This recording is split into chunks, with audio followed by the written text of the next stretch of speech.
Hello everyone, it's Dr. Kelly Teagle from WellFem, and I'm very excited to tell you about the recommendations from the recent Senate inquiry into peri and menopause in Australia.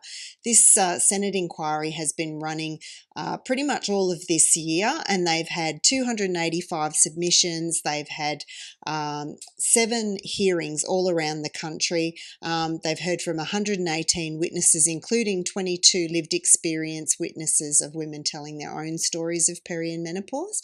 And the amazing committee they've been absolutely tireless in pursuing this. They've been compassionate, they've been thorough, they've been methodical, and they've really put in the hard yards going all around the country to collect up all this information.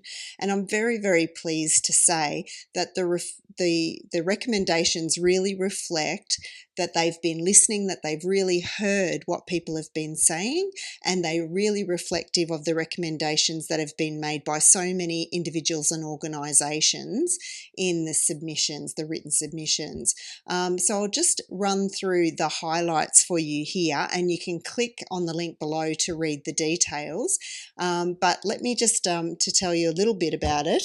So there are recommendations there into research particularly, so research into the impact of peri and menopause in Australia in the community, the cost to the economy, the cost to women themselves as well in terms of lost earnings and superannuation, and of course that really impacts their future well-being and ability to look after themselves. So lots of recommendations around research and funding for research.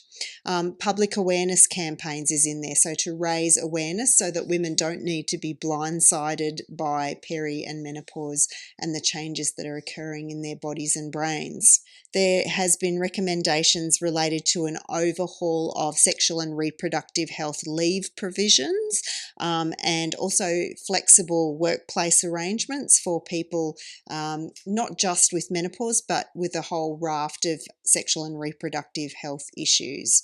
There are also recommendations relating to the mandating and funding of specific training for doctors and other clinicians about peri and menopause specifically.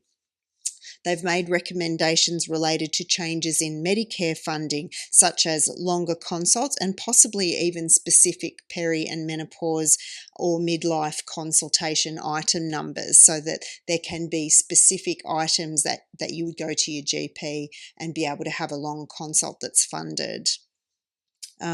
Investigations into the menopausal hormone therapy supply shortages, and reforms related to how that's being managed and delivered.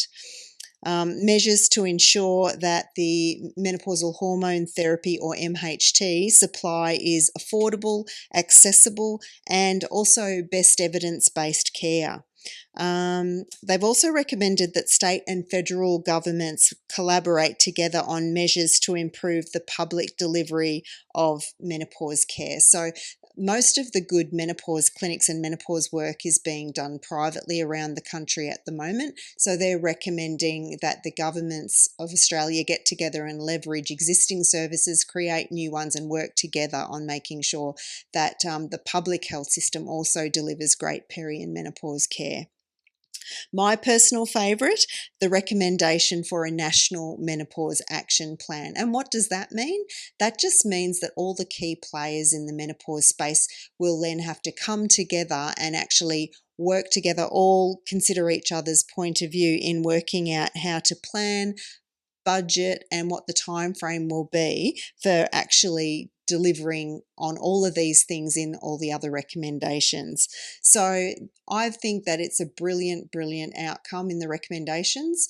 Now the proof will be in the pudding. It will be down to the government to actually respond to these recommendations. I believe they've got 3 months to respond. So we'll be hanging out to hear just how serious the government is on this, and whether they're going to put money behind it now that they've actually tasked the Senate committee with making all these recommendations.